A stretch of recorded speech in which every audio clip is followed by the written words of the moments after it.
odolez eta malkoz bustita geratu dira noain gozelaiak.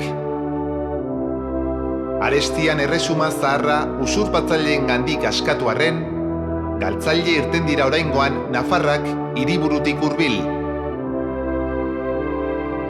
Baina bizirik atera direnek ez dute amore eman.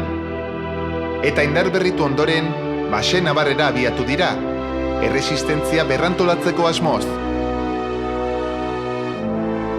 Amaiurko gaztelua berreskuratu eta bertan gotortu dira. Amaiur, bizi ala hil. Amaiur, gure herriaren epikaren izena. Amaiur.